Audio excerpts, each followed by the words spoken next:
Un gustazo encontrarme nuevamente con un querido amigo de tantos años. Esta vez será diferente, virtual, pero acá estamos con el matecito, con las canciones, la guitarra y el cariño de siempre, con este gran cantante, compositor, guitarrista, de raíces musicales, con una historia hermosa, versátil, de todos los géneros, y que genera una conexión hermosa con quienes lo escuchan, y para mí es un honor estar de nuevo con vos, querido Nico Fabio, bienvenido.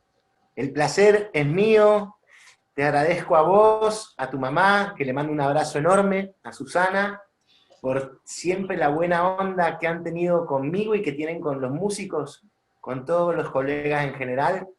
La verdad que es muy lindo poder volver cada tanto a programas como el tuyo y como el que hacen otros amigos y gente que realmente ama la radio y ama la música y hay unos programas en este momento muy buenos y me encanta que eso esté ocurriendo con gente que ama tanto su vocación, ¿viste? Gente de verdad, gente de radio, de verdad. Veo lo mismo en vos con la música, alguien que ama y que, como vi hace poco que dijiste en una entrevista, la música la haces para ser feliz, porque es tu motor de felicidad y de vida. ¿Y exactamente, sí. Sí, a ver, eso lo descubrí más en esta pandemia mundial y la cuarentena. Mirá. Porque sí, uno, obviamente, empezás por amor a la música, y el amor a la música se mantiene a pesar de los golpes, a pesar de lo difícil que sea el camino, a veces, pero cuando salís a tocar, es tan lindo ese aplauso y el conectarse con la gente y encontrarte con los músicos, y ese es el momento más lindo que uno puede tener, ¿viste? Y sin eso, y cuando estuvimos todo este tiempo, y sin eso, ¿viste? Porque esto es un ritual, te arreglaste, sí. Pues esa es la noche para el músico, ¿entendés? Sí. Y entonces, bueno, me agarró, gracias a Dios, en un momento creativo, la cuarentena, y me puse a trabajar mucho en las canciones, bueno. En canciones nuevas y en canciones que tenía, a encontrarles un montón de nuevos arreglos y cosas que me ponían muy contento, ¿viste? Y a medida que iban saliendo esos arreglos, me daba la sensación de que ya no estaba en cuarentena, ni que me sentía el encierro, y ya tenía algo con que mi corazón, digamos, pudiera sentirse liberado, ¿entendés? Sí. Y de repente también te das cuenta que hay gente que lo recibe, ¿no es cierto? Eso, y que está sintiendo la misma energía, y ahí se convierte en algo mucho más lindo todavía. Claro, antes de seguir quiero también agradecer a Jorge Candia, otro talento, músico y compositor, que también ha hecho composiciones tremendas con tu padre Leonardo Fabio, y está ahí, te iba a preguntar cómo es esta dupla que están armando ahí de trabajo, le agradezco porque es como el productor del Zoom. Mirá, con Jorge estamos trabajando hace ya bastante tiempo, digamos, Jorge es como de mi familia desde que yo tengo uso de razón. Jorge Candia, que ahora va a estar acá con nosotros, siempre estuvo como un tío más, pero fue hace un par de años que Jorge un día me llamó y me dijo, quiero pasar a visitarte, quiero ir a tomar unos mates con vos, a comer unas facturas, quiero verte, me dijo. Bueno, Jorge, le digo, encantado. Imagínate, yo siempre he sabido el compositor que él es, toda la historia que tiene, y para mí charlar con estos maestros, como es el caso de Jorge, o Vico Berti, o Teddy Hauren, que han sido grandes compositores que han estado al lado de mi papá como otros grandes intérpretes.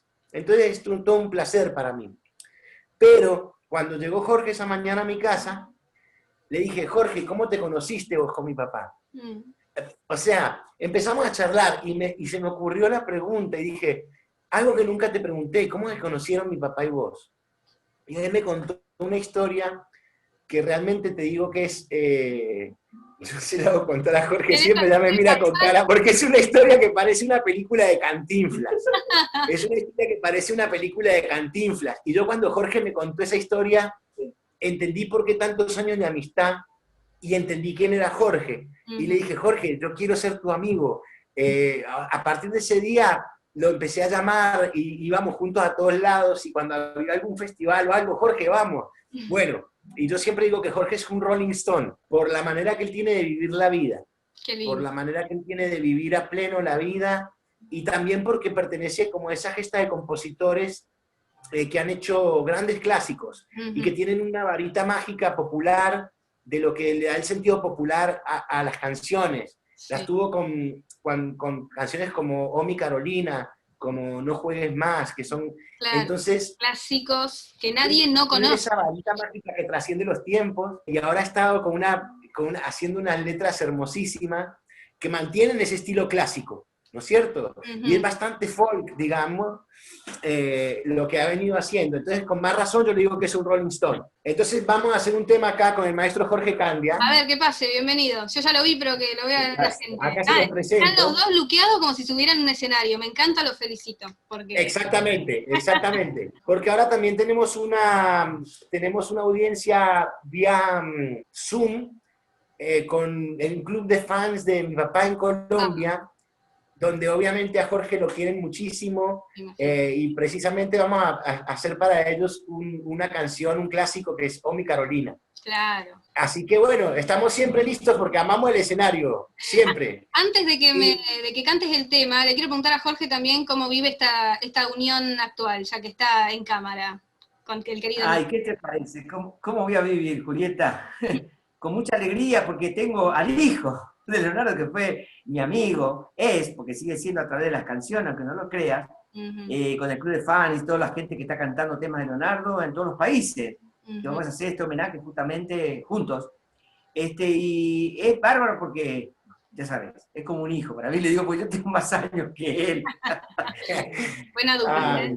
Qué bueno. ¿Y qué tema, a ver, entonces, del nuevo material? ¿Este material también va a ser grabado? ¿Está en proceso? Sí. En 2 semanas estamos entrando al estudio para empezar a grabar el nuevo material. Mira, te voy a contar la historia de esta canción. A Jorge se le ocurrió en sueños. Se despertó una madrugada con la melodía y la letra, la primera estrofa dando vueltas. La anotó en un papel y grabó la melodía en un grabador y se volvió a acostar a dormir. Al otro día se levantó, desayunó y fue a ver qué había escrito en la noche. Vio la letra, escuchó la melodía, tenía solamente la primera estrofa completa. Y le gustó, y en ese momento terminó la canción. Escribió la segunda estrofa, el estribillo, y la canción salió toda de un tirón. Y yo te digo algo, es una canción que quiero que la guardes en tu corazón, que toda la gente que está escuchando el programa, tu mamá, toda la gente que está escuchando, guarden esta canción en su corazón, porque es una canción poderosa con mucha luz. Que la lleven. A mí me hizo mucho bien pensar en esta canción durante estos tiempos que uno por ahí te volvías loco por el encierro y la angustia. Yo pensaba en esta canción y me hacía bien por la fuerza que tiene su letra.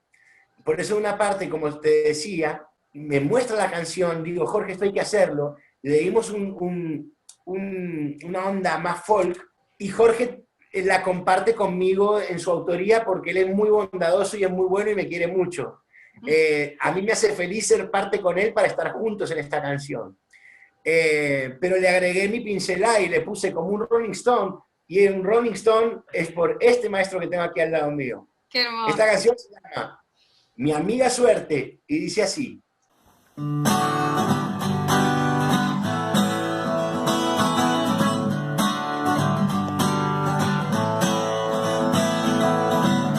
Cruzaré fronteras a mi gusto, pasaré barreras en mi sueño, cruzaré caminos sin temor y llegaré a destino como un ganador. Jugaré al amor a mi manera, pelearé a la muerte hasta agotarme, hasta embriagarme. Suerte, amiga mía, no me abandones. Sóplame si no respiro, empújame si me detengo. Si tengo dudas de creer en la verdad, no te alejes de mí. Suerte, cuídame.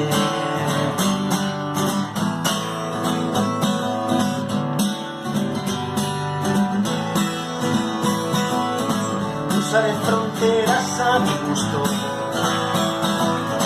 pasaré barreras en mi sueño, trazaré caminos sin temor y llegaré a destino como un ganador, como un Robinson. Sóplame si no respiro, empújame si me detengo, si tengo dudas de creer en la verdad, no te alejes de mí, suerte, cuídame.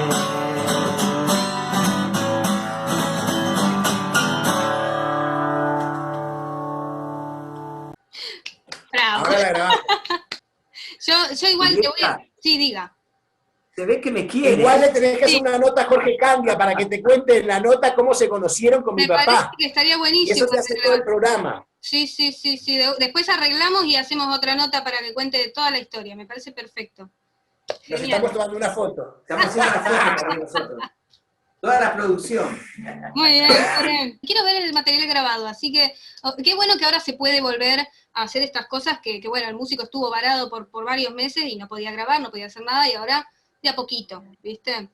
Sí, me agarró una desesperación muy grande porque yo soñaba hace bastante con hacer un DVD en vivo, Ujú. con llevar los Pro Tools del estudio, con un público, a ver, con que hubieran 200 personas, no, eso es mucho, con que hubiera 50 personas que iban a ser todos amigos, Sí. era suficiente para hacer ese DVD que yo tenía en mente. Con, eso sí, toda la energía sobre el escenario, con todos mis colegas, mis compañeros, Ujú. con los que tengo el enorme placer de tocar, como Miguel Ángel Talarita, que quería colaborar en esto con parte de la Con Todo Jazz Band, Qué bueno. para ayudarme, con el guitarrista Daniel Germán, que es el guitarrista, digamos, con quien vengo trabajando en estas nuevas canciones, con la colaboración de Polo García, que es donde voy a entrar a grabar, precisamente, y la idea era grabar en vivo. Sí.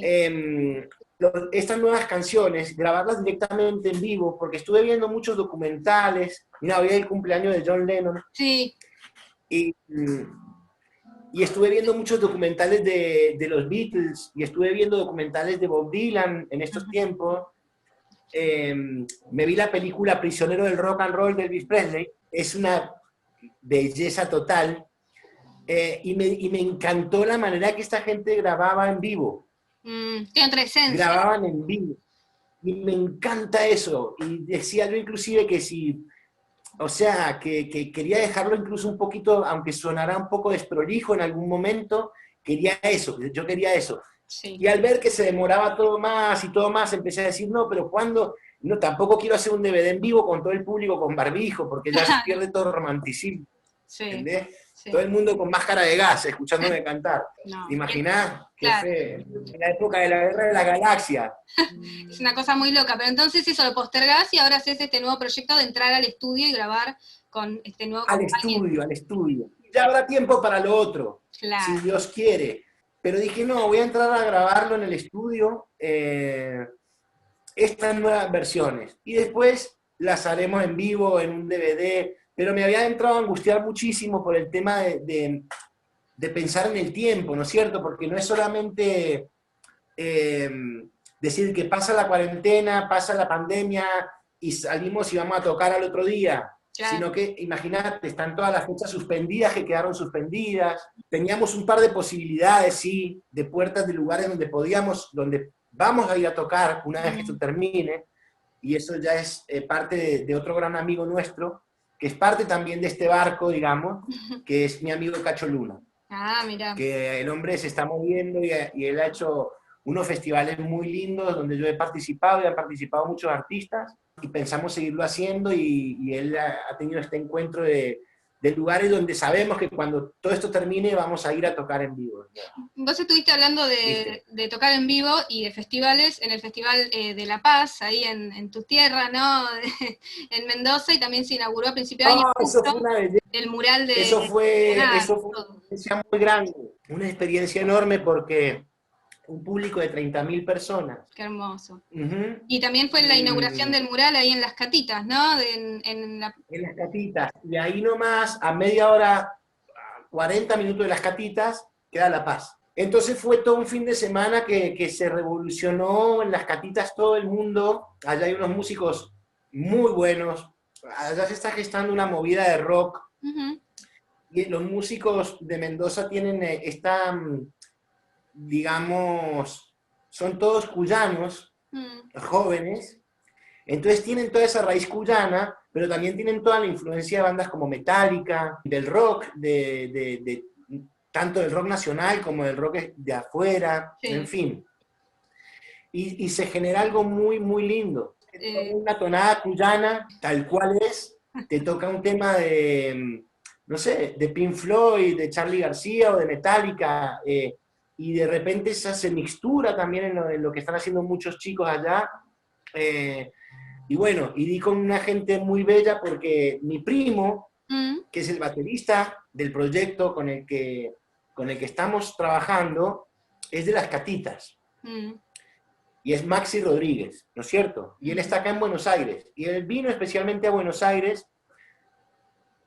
a trabajar en este proyecto. Qué y bueno. trabajar en una discográfica, que él mismo empezó a trabajar, se asoció con unos chicos, y montaron una discográfica, que es por donde va a salir el disco que grabé, que presenté en tu programa. Sí, 2018, si no me El equivoco. año pasado, el disco Vuelo Nocturno. Vuelo Nocturno, hermoso disco, discazo, y me estabas diciendo entonces es CMK, ¿no? El sello que ahora lo va a empezar a distribuir.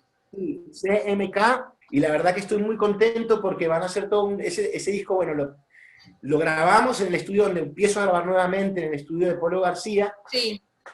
Y ahora la gente de SMK y Maxi, que es el baterista también de este proyecto, lo masterizan y lo lanzamos. Y ya lo lanzamos por las plataformas, lo lanzan ellos, pero yo contentísimo porque yo no entendía mucho eso, cómo se hace, digamos, lo de las plataformas y todo eso, ¿viste? Claro, Entonces, hay cosas nuevas. ellos se van a encargar de trabajarlo y darle manija en las redes, así que yo aprovecho para contártelo en tu programa, y si querés hacemos un adelanto en alguno de esos temas. Me encantaría, tiene unos temas hermosos, y justamente hay un backstage, podría decirse también en YouTube, en el que se ve un poco algunas palabras del Polo, ahí contando, vos ahí grabando, está buenísimo, y no sé si hay más material para que se muestre, o era como un adelanto de... Ahora vamos a hacer una canción de Vuelo Nocturno, que me gustaría presentar en tu programa, anticipando que ya pronto se va a poder bajar el disco de todas las plataformas, y esta canción se llama La Jaula del Espejismo. El horizonte nos movía el sol, crecer fue una carrera, nos convertimos en vuelo que se refleja en la tierra. Fue encontrarte un halo de luz, fue el sol que sale y las estrellas, y deshice con mis alas las cadenas de mi condena. Fui el cordero y el león en la jaula del espejismo, fui el fuego del dragón, las cenizas de mi destino. Escuchando rock and roll, sufriendo el canto de algunas sirenas que vestidas en oro giraban como remolinos de arena. Fue testigo el relámpago de un tiempo de oscuridad y me condujo escondido con truenos una noche de tempestad. Fui el cordero y el león en la jaula del espejismo, fui el fuego del dragón y las cenizas de mi destino. Fui el cordero y el león en la jaula del espejismo, fui el fuego del dragón y las cenizas de mi destino.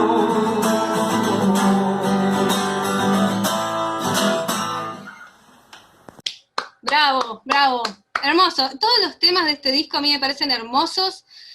Obviamente, como siempre, tus letras, la letra de tu padre, que también siempre hay incorporadas con versiones tuyas que siempre le dan ese toque mágico. Y algo para destacar de toda tu discografía es lo versátil que sos con los géneros y cómo no es que vas cambiando de género, sino que se van sumando a tu experiencia. Porque yo sé que desde chico siempre te gustó explorar distintos géneros, ir sumando. Sí, sí, es más, mi búsqueda en la música empezó como una búsqueda, porque, digamos, de muy chico, lo primero que me gustó fue que Elvis Presley, mi primer ídolo, digamos, de la música. Pero después llegó a mi vida Kiss. Que vi a tu madre pintándote en la portada de tu Facebook, me emocionó mucho ver esas fotos tan lindas. Bueno, es que así me pintaba desde chico y eso fue una fiesta de disfraces que fuimos una vez con dos grandes amigos y nos tocó hacer de Kiss y yo me pinté de Gene Simmons. Hermoso. Entonces era mi favorito cuando era chico. Pero ¿qué pasaba con Kiss? Yo estudiaba piano, empecé a estudiar piano cuando era chico y tocaba guitarra criolla en mi casa. Cuando mi mamá me empezó a enseñar los primeros acordes. Tu mamá te enseñó los primeros acordes. Una guitarra eléctrica. Sí. Entonces a mi papá que yo quería una guitarra eléctrica. Y mi papá me decía que primero estudiara con la criolla. Y yo le decía que sí, que yo iba a seguir estudiando con la criolla, pero que yo quería una eléctrica. Finalmente lo convencía y de tanto en tanto íbamos a las casas de música con mi papá. Una revolución seguramente entrar a la casa de música con Leonardo. Claro, yo veía todas esas guitarras eléctricas y me acuerdo que le pedía a los muchachos que atendían que si me bajaban una, tal, que, a ver, esta, por ejemplo. Y yo la tocaba. Y no sonaba como las guitarras de Kiss. Entonces me iba muy, muy desilusionado. Y probaba por ahí 5, 6, 7 guitarras y no sonaban como las guitarras de Kiss. Entonces mi papá me decía, por ejemplo, bueno, es que estos muchachos son músicos de conservatorio, Nicolás, y vos tenés que estudiar mucho para poder tocar como los chicos de esto de Kiss. Y yo le decía, sí, ya sé que tengo que estudiar mucho, pero hay algo que yo no sabía qué era y sabía que tenía que buscarlo. Pasaban los meses o pasaba un año y de repente me volvía a envalentonar con que quería una guitarra eléctrica. Empezaba a insistirle a mi papá con que quería una guitarra eléctrica. Íbamos a la casa de música, probaba 6, 7 guitarras y no había ninguna que sonaba como la guitarra de Kiss. Así varias veces, varios años. Cuando llegué a Colombia, nos instalamos en Pereira. Yo ahí empiezo a descubrir que hay más bandas aparte de Kiss. Y entro a descubrir a Led Zeppelin y a Iron Maiden y mis amigos que coleccionaban discos y bueno, y ahí me empiezo a sumergir, digamos, en toda esta pasión rockera y doy con la banda de rock más importante del lugar, que tenía un gran guitarrista que se llamaba Diego Acevedo, un gran virtuoso de la guitarra, y la banda eran músicos muy buenos, y ellos fueron todos mis primeros maestros. Empiezo a tomar clases con Germán, que hasta el día de hoy, bueno, es un gran músico, toca el bajo en una de las bandas más importantes ahora de rock de Colombia, de Pereira sobre todo, que es Tránsito Libre, una banda con una gran trayectoria. Mirá, qué bueno. De muchos años de música, que viene también de la gesta de estas primeras bandas. Te digo que yo empiezo a tomar clases con Germán, y la banda al poco tiempo, ellos ya tocaban como soporte de Barón Rojo, por ejemplo. Ya era una banda que pisaba fuerte y era la banda más importante de la ciudad donde yo vivía, que era Pereira, que es como decirte acá Córdoba. Le digo que quiero tomar clases con él. Bien, me dice él. Entonces quedamos en vernos. A todo esto yo ya me había comprado una guitarra eléctrica. ¿Conseguiste la que te convenció? Pero no sonaba todavía. Pero esta ni siquiera la probé.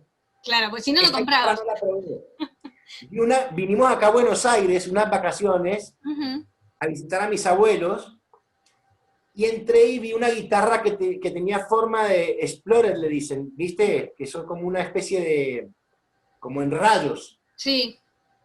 Esta guitarra era Fine, argentina, sí, que hoy tiene muy buenas guitarras, sí, pero en aquellos días apenas como que se estaba iniciando. Igual era demasiada guitarra para mí, a ver, y era inmensa y tenía como unos rayos dorados y unos rayos bordó. Sí, bien metal, bien rockera. Bien metal. Entonces yo no la quise probar para no desilusionarme. Claro. Y dije, ahora sí me llevo esta guitarra. Sí. Pesaba 2 toneladas, parecía hecha de mármol. Era pesadísima. Y yo miraba ese diapasón enorme Sí. y no sabía cómo carajo iba a hacer con eso, porque era muy distinta a la guitarra criolla que yo estaba acostumbrado a tocar. Claro. Era algo totalmente nuevo. Y yo solamente me extasiaba mirándola a Claro. la guitarra. No tenía amplificador ni nada. Cuando llegamos a Colombia, yo tenía un amplificadorcito allá, chiquito, que usaba mi papá para tocar a veces con las guitarras criollas que se conectaban. Ujú. ¿No es cierto? Un amplificador de ensayo de casa. Sí. Y viene el día de mi primera clase con Germán. Y él trae un aparatito chiquito, hecho por él, lo pone en el piso, conecta un cable, conecta otro, conecta al amplificador y me conecta a la guitarra. Y yo hago... y suena eso que yo estaba buscando, la distorsión. ¡Qué bueno! Y era el pedal de distorsión. Claro, te faltaban los Y yo ahí pedales. sentí que vi la luz. Yo ahí fue como que me elevé, empecé a tocar los acordes que me sabía de las pocas canciones que me sabía, Black Sabbath, N.I.B., ¿no es cierto? Y no salí y le alquilé el pedal a Germán, le digo, yo te alquilo esto. Y se lo alquilé y le pedí que me lo dejara. Y estuve más o menos, no sé, yo creo que 3 semanas sin salir de mi casa.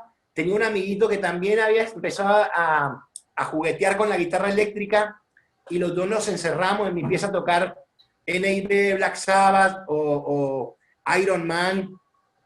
Chan, chan, chan, chan, y podíamos estar horas y horas y horas y horas haciéndolo. ¿Y al cuánto tiempo fue que te animaste a armar banda y salir a los escenarios? Yo empecé a tomar clases después con Diego Acevedo, que era un virtuoso de la guitarra, realmente. Él tenía en aquellos días 35 años, venía del jazz, venía de Santana, Claro. pero el tipo tenía la facilidad de tocar y podía tocar con los estilos de Van Halen, de Yngwie Malmsteen. De hecho, estaba muy metido con Yngwie Malmsteen en aquellos días, Diego. Y yo a veces le insistía porque a mí me encantaba Motorhead y otras cosas, y yo quería esos sonidos. Y Diego conocía muy bien cada estilo. Germán tiene que dejar la banda porque armó otra banda. Germán, el bajista que me empezó a dar las primeras clases, se había anticipado a todo lo que era el black metal, y en ese momento le decían ultra metal, y bandas como Venom, y el tipo quería armar una banda con ese estilo, y quería hacerlo, y estaba convencido que él lo quería hacer, y realmente fue como un pionero en mi ciudad de todo este estilo. Claro, estos son los 80 más o menos, ¿no? Exactamente. Y Diego me propone, me dice que si me gustaría tocar el bajo en la banda. Mira. Ellos ya habían tocado con Barón Rojo, era una banda muy importante. Ya tenía renombre. Claro, y yo ya llevaba 1 año de clases de guitarra con Diego, ¿no es cierto? Y Diego me dio facilidad para tocar el bajo en la banda. Me dijo, ¿te interesaría el bajo? ¿Tocar el bajo con nosotros? Y yo le dije, sí, pero yo aún no o sea, le dije que sí porque yo quería estar ahí cerca de la banda a toda costa. Yo quería tocar la guitarra. O sea, mi pasión era la guitarra. Sí. Pero como quería estar cerca, dije, sí, acepto. Y Germán me presta su bajo para que yo lo use en la banda. Mirá qué compañerismo que había, ¿no? Sí, divino. El bajo tenía el estilo de un Fender Precision, hecho por un luthier colombiano, pero era un hermoso bajo con unas clavijas de Fender Precision que son lo más parecido a las ruedas de un tractor, y esas cuerdas suaves y gruesas al mismo tiempo, y ese sonido me cautivó.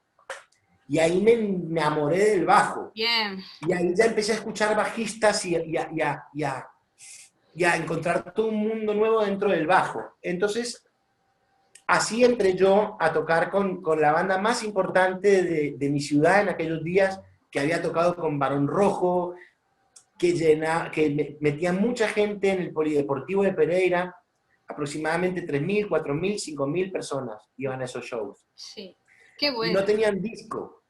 Claro. Había un solo programa de radio que generaba, que pasaba esta música. Y era un programa que se llamaba La Hora 23, La Hora del Rock. en una emisora que se llamaba Musicando, que abarcaba todo el eje cafetero, o sea, Pereira, Armenia, Manizales, 3 ciudades que están cerca. Claro. Y los rockeros de todas esas zonas escuchábamos, digamos, esa emisora para saber dónde iba a ser el próximo concierto, y así se juntaban bandas de diferentes ciudades, y a veces se hacían festivales, y esos festivales ya alcanzaban a traer hasta, por ahí, cuando se juntaban varias bandas, 10.000 personas, Uf, ¿viste? claro, ni hablar. Entonces era una movida hermosa, y te juro que era tanta la efervescencia que había, esa pasión por esto, Sí. Este nacimiento de rock, digamos, de los años 80. Sí, sí, Yo siempre digo que en Colombia el rock viene desde los 60. claro. Qué bueno, viviste Pero todo todas el las inicio. producciones de los 60 Sí. no progresaron, quedaron ahí. Después en los 70 pasó lo mismo. Bandas muy buenas, con unas fusiones con música del Caribe, rock de gran nivel, pero quedó ahí, allá no hubo un Jorge Álvarez. Claro. Pero en los 80 embistió de nuevo y con mucha más fuerza toda una generación de músicos a la que yo pertenezco, y me siento muy orgulloso de ser parte de esa historia. Qué lindo. Y esa generación sí vino para quedarse, como Tránsito Libre, como Fresquet, como Cronos, como Kraken, ¿no es cierto? Anchor, Arteus y montonazo de bandas, Equimosis, que están allá en Colombia, que cuando quieras te pongo en contacto con ellos para que hagan una ida y vuelta internacional con la ruta del rock. Qué bueno. Ahora también me nombraste a Jorge Álvarez, y justamente fue el productor del primer disco que has grabado con Etiopía, otra banda que la rompió, me encanta, y ese es como el gen rockero que me estás contando de todas tus influencias, está ahí demostradísimo. Y me gustaría que me cuentes cómo fue esa experiencia, porque ahí ya se vinieron y grabaron acá en Argentina. Me vine con el nombre, Claro. yo ya entré en la primera banda que se llamaba Wizard, y después entré a tocar en una banda que se llamaba Etiopía, con algunos de los integrantes de Wizard, como Diego, y un cantante que se llama Juan Carlos Marulanda, que le decían el Mono Marulanda, que era un loco en escena que parecía Robert Plant. El tipo era de lo más salvaje en escena, y el tipo se comía al público, y era mi ídolo desde que yo era chico.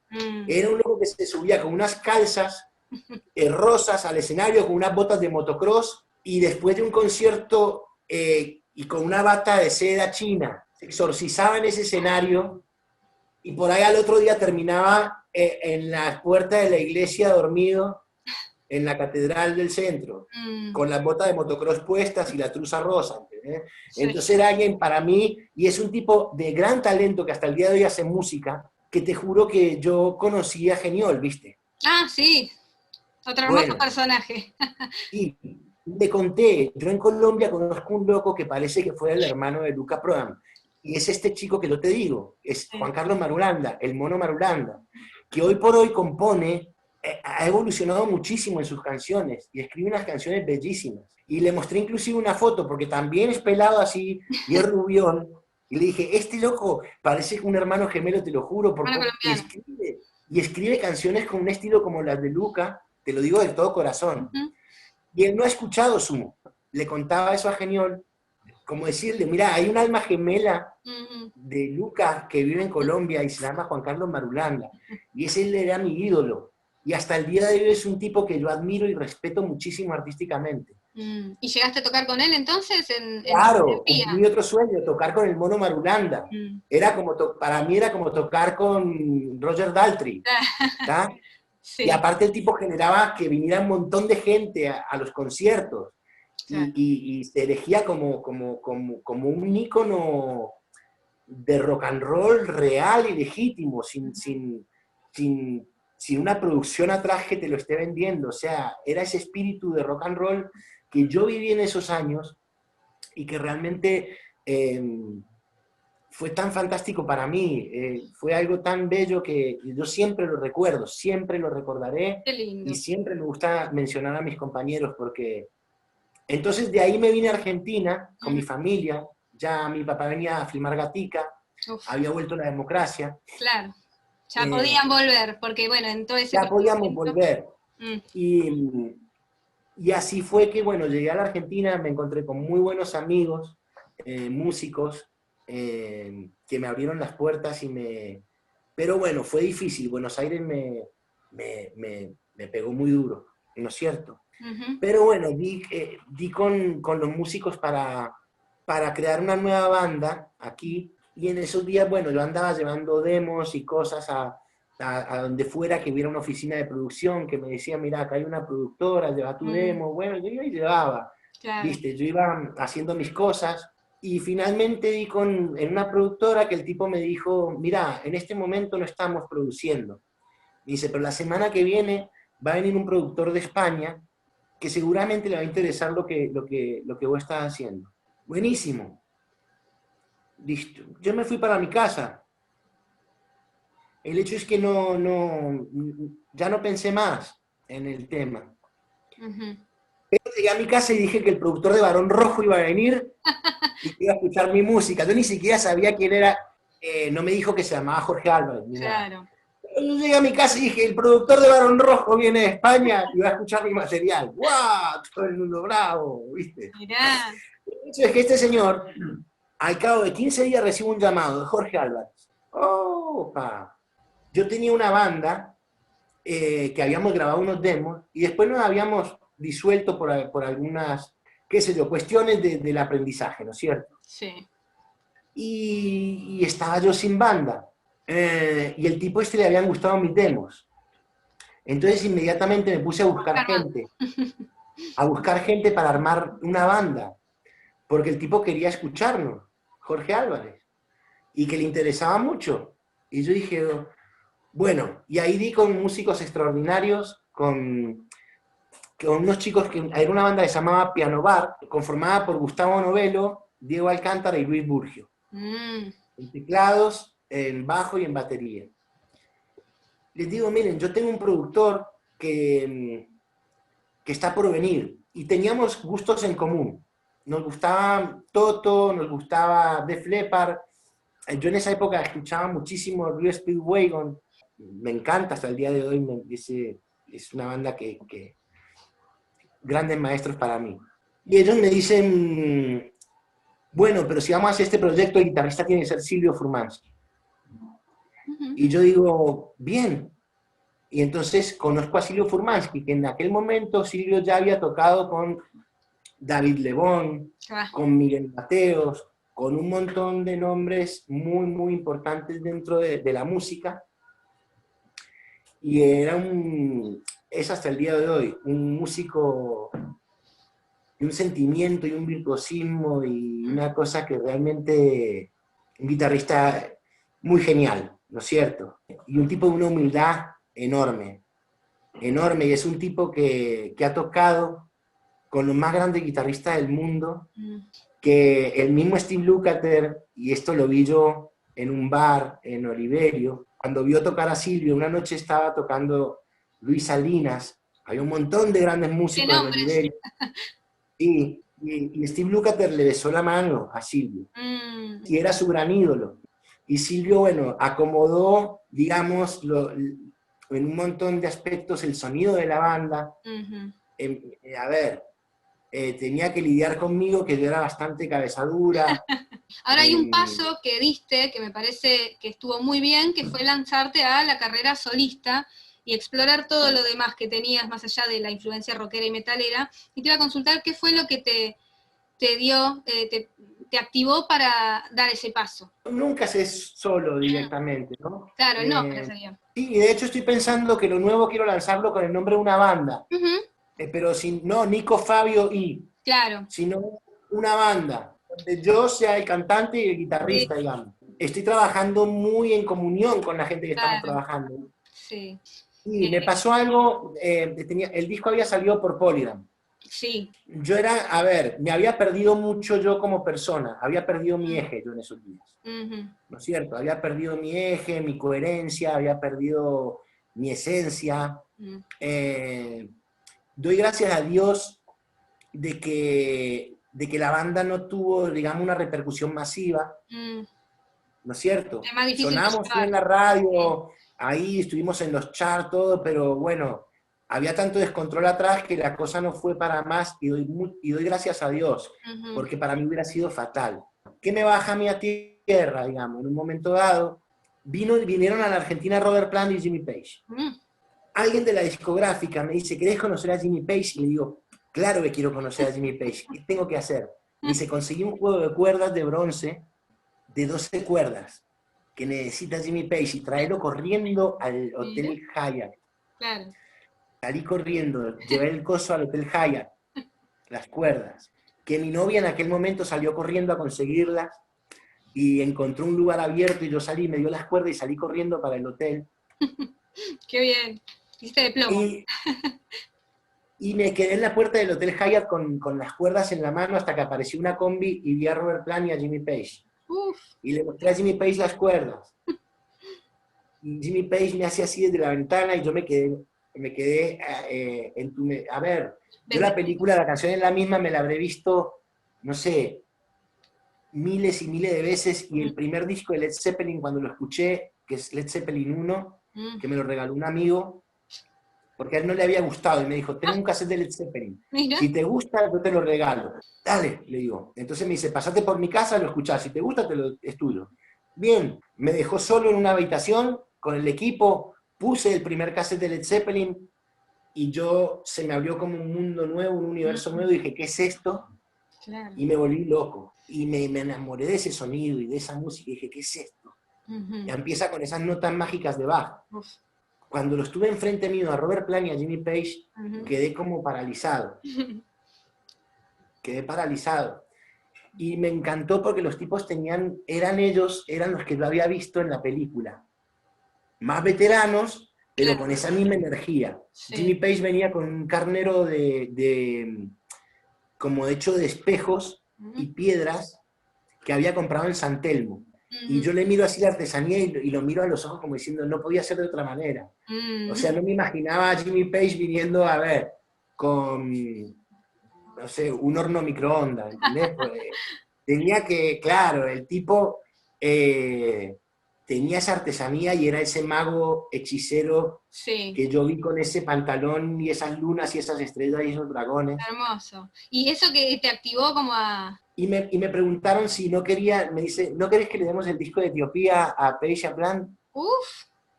Y ahí a mí se me vino el mundo abajo. No sé si eso esté mal o esté bien. ¿Qué me pasó? Dije, no. Me hubiera gustado tener, que hoy puedo sí tener, digamos, algo que me representara de la región de la que yo pertenezco. Incluso si fuera rock, un sonido más... haber tenido un sonido más... personal, podría decirse. Sí, o del lugar. De raíces, ¿no es sí, que tus raíces. De raíces más sea, o colombianas o argentinas, ¿no es cierto? Y de repente me vi con un disco que daba mucha influencia anglosajona, lo cual estuvo bien como aprendizaje. Sí. Muy bien. Pero ahí yo dije, ¿y qué puedo sentarme yo a hablar con un tipo como Jimmy Page o Robert Plant?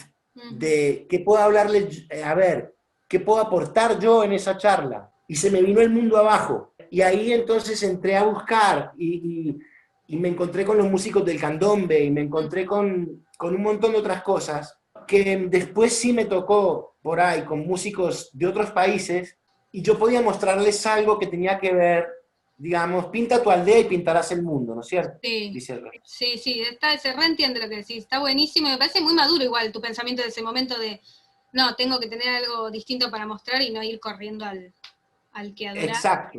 Sí. Y realmente fue como un sacudón muy, muy fuerte, y después de eso me alejé mucho del rock and roll, pero lo que pasa es que yo respiraba rock and roll 25 horas al día. Sí. Y también hay una cosa que me parece interesante, que además de agregar un montón de estilos, candombe, folclore, de todo, también sé que más de grande llegaste a empezar a reconocer también a la influencia más cercana, pero de manera sutil, que era tu padre, ¿no? Que también reconocidísimo en un montón de lugares. Yo sé que como que fue tardío, porque en tu infancia obviamente no había una conciencia del nombre que había y del talento, ¿no? En la composición y demás. Era tan de casa, pero de repente cuando empiezo a investigar otros géneros, mi mamá me dice, escuchá José Feliciano, me dice, te va a gustar. Me compro un disco de José Feliciano y empiezo a escuchar, y me gusta, ¿no es cierto? Sí. Y ahí empiezo a conocer otros géneros, Y eso me llevó a dar como un giro, Ujú. y de repente ver al tremendo compositor que era mi papá. ¿No es cierto? Que para mí era tan natural escuchar esas Claro. canciones, era lo más natural del mundo. Yo acompañaba a mi papá y veía que llenaba estadios, y la gente se volvía loca, y él estaba cantando la misma canción que podía cantar en casa. Sí. Empiezo a descubrir a mi papá, De otra forma. y eso también me lleva, con los años, a hoy poder combinar Ujú. en un mismo disco o en un mismo escenario en los temas de mi papá, por ejemplo, con toda la esencia del rock and roll que a mí me gusta, Ujú. y con la esencia de los ritmos afroamericanos, que todos me encantan. Bueno, el rock and roll es afroamericano, Ujú. el blues también, Sí. el candombe también, el merengue también, el son cubano también, ¿no es cierto? Entonces, Esa- yo siento una cuestión entre el bolero y el blues, de un sentimiento que a mí me suena como que tiene esa misma cadencia, ese Mm. sentir. Sí, se Eh, nota, qué bien que está combinado todo eso en tu material, y también tiene que ver con los músicos que te acompañan, ¿no? Que son de Colombia, de acá de Argentina y de... Mirá, de Cuba, en este momento, bueno, argentinos, cubanos, Enrique Martínez es un percusionista cubano que donde haga falta percusión, yo lo llamo a él. Ahora estoy trabajando también en los coros, está trabajando un músico cubano que se llama Dagoberto Hernández, ¿Mm? que él tiene un coro, es director coral. Ah, Vos sabés que los músicos cubanos, cuando en Cuba quieren estudiar música, en la universidad te enseñan 3 materias. Vos tenés que elegir el instrumento que a vos te gusta y tenés que elegir 2 materias más, ujú. o 2 instrumentos más. Entonces, el que es percusionista también es bajista o es pianista, o es director de orquesta o es arreglador. Y yo tocaba con un percusionista en algún momento, Dagoberto Hernández, que a su vez es director coral. Como suma esos, me imagino, a los arreglos. Exacto. Y con Claro. quien hablé yo para el nuevo disco, de algunas de las canciones que tengo, Ujú, que tiene algo muy folk, son algunas canciones que escribimos con Nacho, Whisky, ujú. Sí, y que no grabé ya, pero les encontré nuevos arreglos, qué lindo eso, ¿no? ¿no es cierto? Sí. Y me imaginé un coro gospel. Uy, qué hermoso. Entonces le dije, Dago, vos sos la persona que puede hacer un coro gospel y Ujú. dirigir un coro gospel para esta canción, para esta canción, para esta canción. ¿No es Buenísimo. cierto? Qué intriga me da. Entonces, sí, y Jazz tiene las canciones, ya está trabajando en ellas. Ujú. Bueno, después músicos como Miguel Ángel Talarita, que Sí. siempre está. En este disco también va a participar César Pavón en Mm. acordeón, de la César Pavón Hermoso. Orquesta. Sí. Bueno, mi primo Maxi Rodríguez Mm. en batería, Polo García en los teclados, de la grabación del disco y los arreglos. Después el tecladista en vivo es otro amigo mío compositor, que es Ujú. Guille Chapor, con quien Mm. hicimos canción para Mariana Eris. Oh, qué tema, ¿eh? Seguramente va a estar él en la banda de Ruta. Ujú. Y un guitarrista que viene del blues y del rock and roll, que es extraordinario, que es Daniel Germán, Mm. Qué que ha hermoso. tocado con Pajarito Saguri, con los Duendes del Bosque, con muchos músicos de rock and roll y blues. Realmente es un músico extraordinario y bueno, su guitarra está ahí, su guitarra blusera, y también están las congas, ¿viste? Todo, hay una, Eh, hermoso, hermoso, me imagino. Y Pajarito sí, Saguri también tenés un disco con él. Qué honor y qué hermosa dupla que hubo. aprendí mucho con Pajarito Saguri. Claro, otro Aprendí gran muchísimo, maestro. fue un gran maestro para mí. Muchísimo. Me cambió la manera de hacer música, me dio otros tiempos. Por ahí anda dando vuelta una versión mía del tema Ella ya me olvidó, por ejemplo. Sí, sí. Bueno, esa versión no podría haberla hecho yo, y esa versión la escuchó mi papá y le encantó. Oh, Y yo estoy muy orgulloso de esa canción, de esa versión. qué hermoso. No la podría haber hecho si no hubiera conocido antes a Pajarito Saguri. Mm, claro. Ahora, ¿sabes qué? Justo me dijiste de tu padre escuchando un tema, y bueno, y me acuerdo justamente de Aniceto, ¿no? Y que fue su última película, y que tiene ese cierre hermoso con tu canción. Y en una nota vi que decías algo que la verdad me emocionó, que es que el músico, el compositor, no se recibe, no hay un título, pero que para vos de alguna forma ese fue un egreso, no sé cómo decirle, un recibimiento profesional de la valoración de alguien que no hubiera sido una valoración solamente por la sangre que llevabas, sino por... Desgraciadamente, a veces el único reconocimiento que le dan a un compositor es cuando vende muchos discos con una canción suya. Y según la plata que hizo, es bueno o es malo. Y eso es una gran mentira. Fue un reconocimiento para mí muy importante, muy importante. Pero también no quiero dejar de pensar en los reconocimientos importantes que son por ahí muy sutiles, ¿no es cierto? Que alguien te puede dar con respecto a una canción. Sí. Más allá de que esa canción no esté en un disco, no esté en una película, puede convertirse en algo especial para alguien. Y ya uno ahí tendría que sentirse realizado. Pero vivimos en un mundo que siempre apalea, digamos, al que sueña y al que quiere atreverse a hacer una canción, y siempre está ahí. Entonces, como que todo el mundo busca de alguna manera reafirmarse, pero ese reafirmamiento viene nada más que adentro de uno mismo, estando atento al bien que provoque lo que uno hace. Sí, lo más importante es hacer lo que te salga del corazón, ¿no? Yo veo que vos haces Exactamente. eso. Exactamente. Y eso va a hacer que a la gente que llegue, le llegue de la misma forma. Yo veo que en el Facebook ahora con la cuarentena estuviste subiendo, regalando lindas canciones de casa, y el reconocimiento de la gente es hermoso. Es hermosísimo y, a ver, me hace mucho bien. Y realmente digo, mirá, tienen tiempo de escuchar una canción y realmente me hace sentir muy bien. Es algo que doy con mucho amor y cada día me sorprendo más y agradezco más lo que mucha gente, al ponerte un comentario o estar ahí, te diste cuenta que escuchó la canción y que le hizo bien, nada es más gratificante, nada es más gratificante.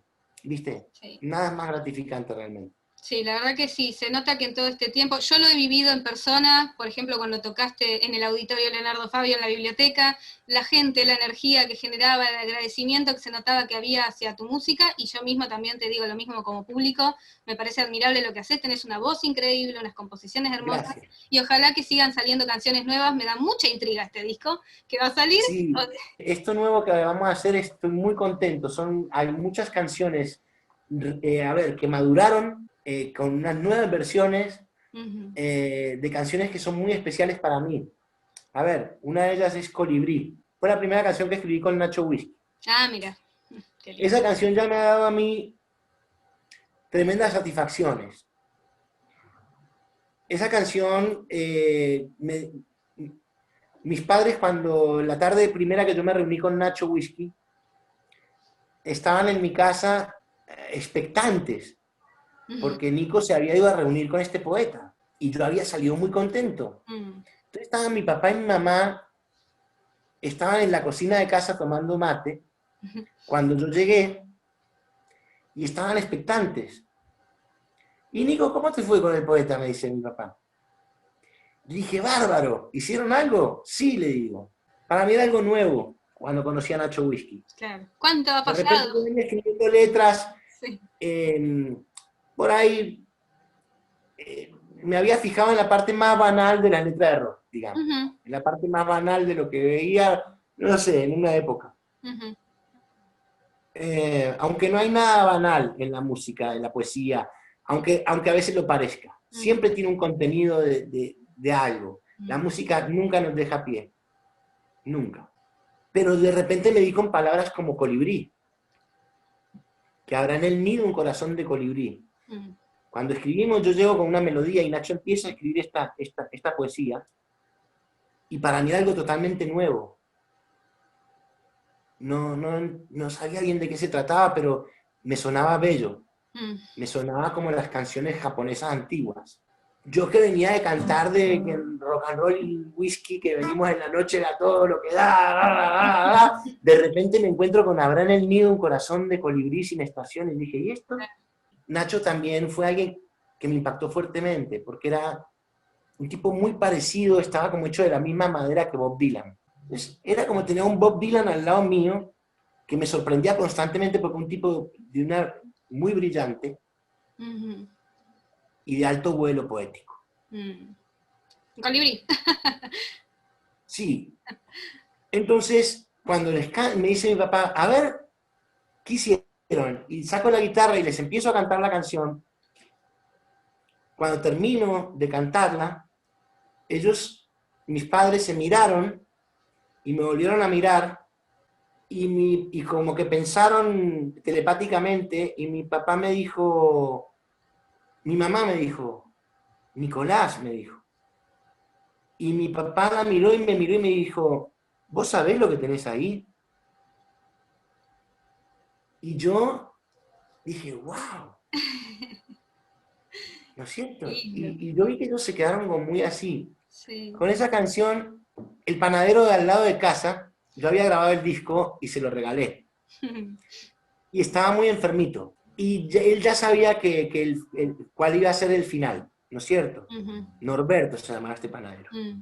Y la panadería San Agustín. Un día entro a la panadería y está Norberto escuchando Colibrí. Y yo miro ese grabador, lo miro y digo, mi canción. Y me dice, sí, es un cassette que le grabé a mi cuñado con mis canciones favoritas. Y eso siempre significó mucho para mí. Y también me pasó eso con una canción del disco de Etiopía, con No Quiero Dormir, que era la favorita de mi amigo Walter, porque él había perdido a sus padres siendo muy chico. Y esa canción que yo hice de un modo por ahí banal, pensando en escribir un hit para la radio, se había convertido en su canción favorita. Me decía que eso le hacía acordar al padre y a la madre.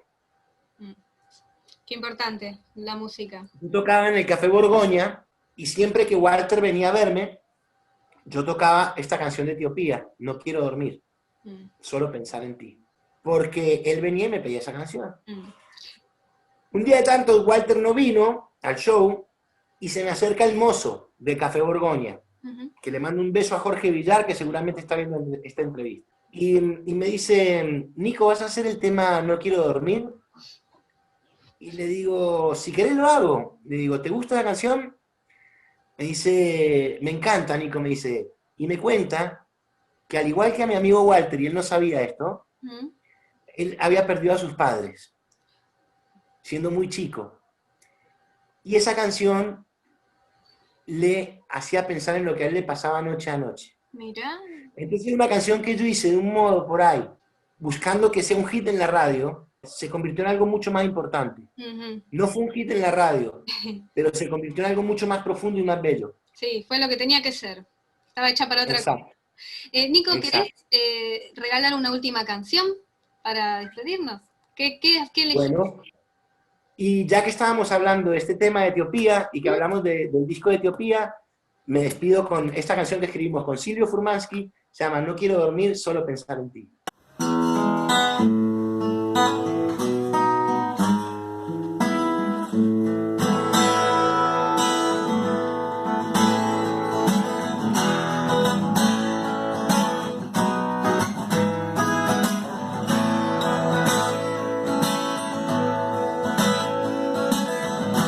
Hace algún tiempo mis noches eran para dormir.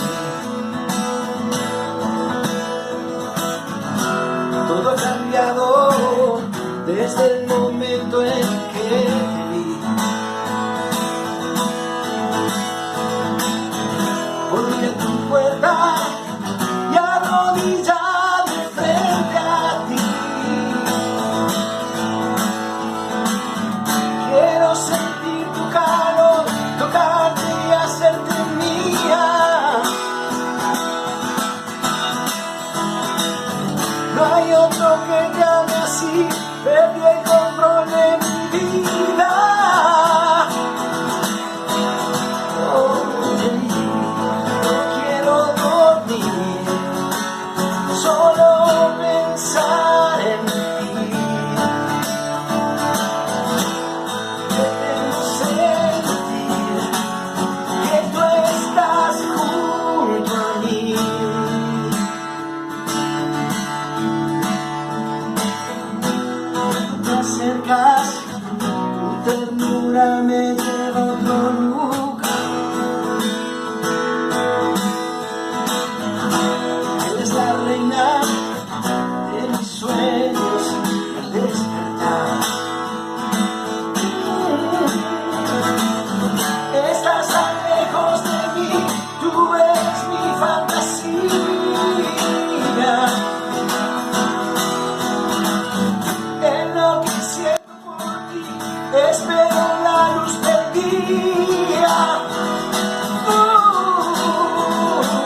Ay, qué hermoso.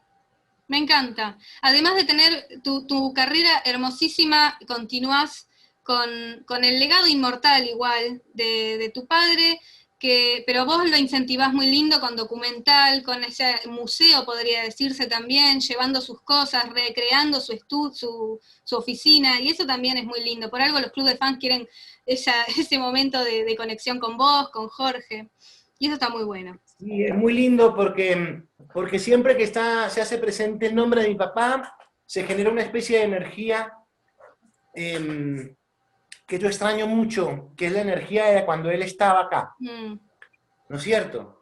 Era como que todo el tiempo había como un movimiento de cosas, sí. Y se generaba, eso fue lo lindo de hacer el museo.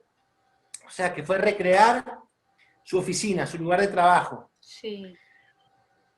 Fue muy liberador hacer eso, muy lindo porque de repente volví a sentir una atmósfera mágica, todas sus cosas, que digamos, hoy su oficina está en una escuela donde funcionan 2 universidades de cine. ¿No es cierto? Entonces, y el sueño de él era tener hacer una universidad de cine. Entonces podría decirse que, y aparte, en las 2 universidades de cine de Avellaneda, en la UNDAP y la Universidad de Cine de Avellaneda, trabaja gente que trabajó con mi papá y se ha implementado parte de la propuesta que él tenía para su escuela de cine. Así que de alguna forma se dio, se pasó lo que quería. Sí, y está él donde más le gustaría estar, en un edificio maravilloso, y ahí está su oficina. Qué hermoso. Entre 1000 chicos que estudian gratis en una de las mejores universidades de cine del mundo, porque no hay nada como esto. Sí. Así que eso es algo muy bello lo que se dio ahí. Siempre es un motivo de celebración. Sí. A la hora de que se invoca el nombre de mi papá, ¿no es cierto? En ese momento es un momento de celebración, de amistad, de emociones, de alegrías. Así que yo disfruto mucho. Cada lugar que me invitan, como el Festival de Cine Leonardo Fabio de Bolívar, como un homenaje que hace un muchacho, amigo mío, que quiero mucho, el Turco Zahir, en La Pampa. Él canta noche a noche, él y su mujer, Laila, cantan en todos los alrededores de La Pampa, todos los barcitos, todos los restaurantes, y ellos cantan las canciones, hacen un tributo a mi papá, cantan canciones de otros intérpretes, pero aparte Zahir se pone el pañuelo y hace un tributo a mi papá, y lo hace con tanto corazón, y él me invitó a cantar con él a La Pampa, y hizo un espectáculo tan bonito, con tanto amor, y él estaba con su pañuelo sentado atrás mío, y te juro que yo miraba así de reojo y era que mi papá me estaba escuchando ahí. Ay, entonces siempre mucha calidez de la gente. Vos vieras en Colombia tanto amor de la gente que nada, es lindo compartirlo, es hermoso compartirlo y estar ahí. Hermoso. Nico, te quiero agradecer. Sabes que nosotros nos conocemos hace muchísimo tiempo, es increíble, con mi madre, con vos, ¿no? Y sos una de las últimas, no sé si te acordás, una de las últimas personas que me crucé antes de que arranque esto, en Belagamba, ¿no? Si te acordás, después te voy a pasar te dije que te conté que estaba trabajando en nuevas canciones. Sí, y pasó esto, pero una semana antes, impresionante. Sí.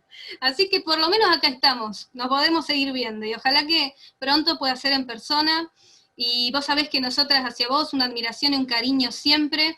Igualmente, bueno, porque hacen con mucho amor lo que hacen, le dan un trato maravilloso a todos los músicos. Para mí que me den un lugar, me hace muy feliz. Las veces que estuve en el programa de ustedes, la pasé genial, con gente maravillosa, con músicos que admiro, como Arito Rodríguez, ¿te acordás? Como mi querido Eduardo Fresa. Ay, sí, también. Que lo quiero con todo mi corazón, y que, en fin, y le saben dar un marco a todos los músicos, es muy lindo, la verdad, de mucho respeto, y me encanta que estén bien, y que lo sigan haciendo por muchos años más, y que siempre al girar la rueda nos volvamos a encontrar. Qué hermoso, gracias, y te agradezco también por esta nueva conexión con Jorge Candia, que vamos a arreglar para hacer una nota, y que te felicito. Porque prepárate para una historia, pero escandalosa.